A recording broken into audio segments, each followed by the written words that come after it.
canal Atualidade na Prática. E hoje falaremos sobre um assunto um tanto quanto polêmico. Iremos comentar hoje sobre a intolerância religiosa. Para esclarecer melhor, nós vamos explicar do que se trata. Então, a intolerância religiosa é considerada uma forma de violência de caráter físico ou simbólico. É um ato de discriminação, ofensa e agressão às pessoas por causa de sua crença e prática religiosa. Uma prática que deve ser combatida, porque traz à tona falta de liberdade, respeito e diversidade.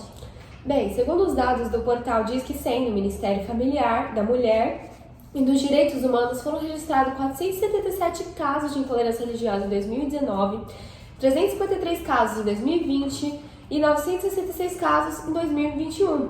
Ou seja, infelizmente, ela só aumenta conforme os anos passam. Bom, a intolerância religiosa é uma prática que garante um dos direitos fundamentais do homem: a liberdade de crença. Discriminar alguém por pensar ou agir de acordo com a sua crença religiosa, ofender publicamente imagens ou outros objetos de cultos religiosos, caracteriza uma violação a esses direitos. Sendo um país laico, no ponto de vista jurídico, o Brasil respeita o que diz a Declaração Universal dos Direitos Humanos, estabelecido pela ONU, que possui em sua Constituição Federal de 1988 o artigo 5, que assegura a igualdade religiosa e laicidade no Estado brasileiro. Com isso foi criada em 1997 a Lei nº 9.459, que prevê a punição de 1 a 3 anos de reclusão e multa para quem praticar, induzir ou incitar crimes motivados por discriminação de raça, cor, etnia, religião ou presidência nacional. Infelizmente, a intolerância religiosa ainda é uma realidade que assola comunidades em todo o mundo. No Brasil, esse problema está relacionado majoritariamente ao racismo, pois a intolerância religiosa é praticada em maior escala contra os adeptos das religiões de matriz africana, e nesse caso, a intolerância religiosa carrega uma vontade de anular a crença associada aos povos originários da África.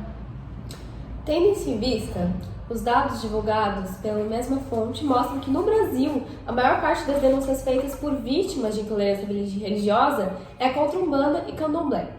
E de acordo com uma pesquisa feita pela UOL, da qual foram ouvidos historiadores, sociólogos, pais de santo, padres e pastores evangélicos, os maiores alvos são mesmo as religiões de matriz africana, o que leva a crer que existe um preconceito estrutural, além de racismo e xenofobia nesses movimentos de ódio contra as crenças.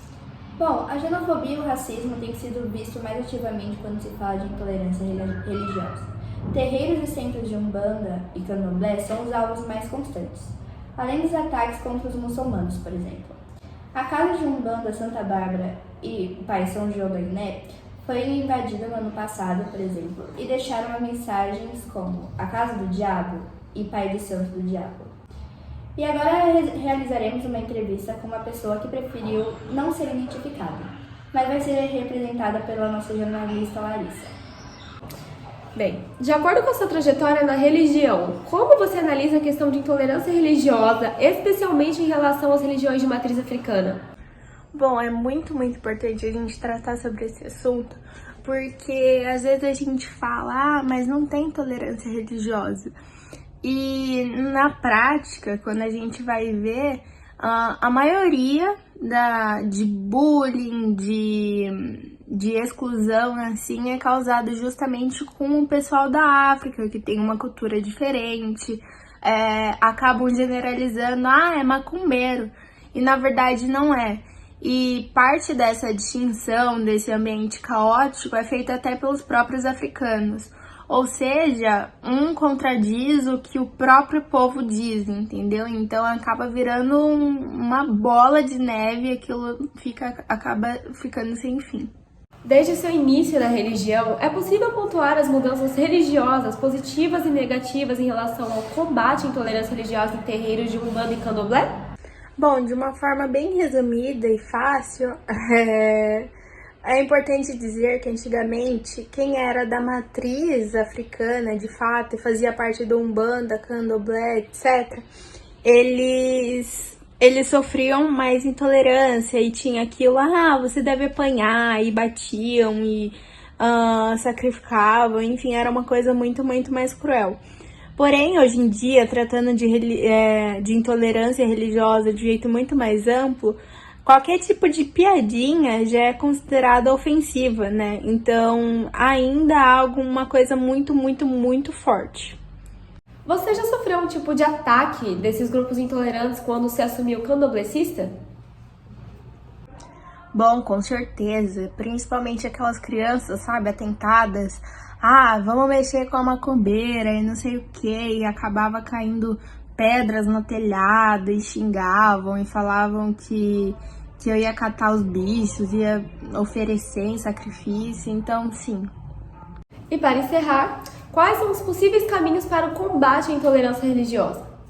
Bom, é uma pergunta bem complexa, eu acho que exige um pouco de todo mundo, mas principalmente isso de defender o seu direito individualmente, o acesso à informação, deixar de lado essa parte da ignorância. Claro que vai precisar de muita terapia, então acho que tem que haver um consentimento da pessoa e do grupo que ela vive, mas principalmente a informação, certo?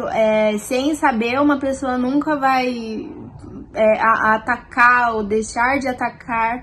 Então, acho que em geral a gente deveria expor mais de fato o que é determinada religião, como elas agem, enfim, em geral é isso. E encerramos por aqui. Esperamos que tenham entendido sobre o assunto e o tamanho da sua importância na nossa atualidade. Tchau! Tenham um bom dia. Tchau, tchau!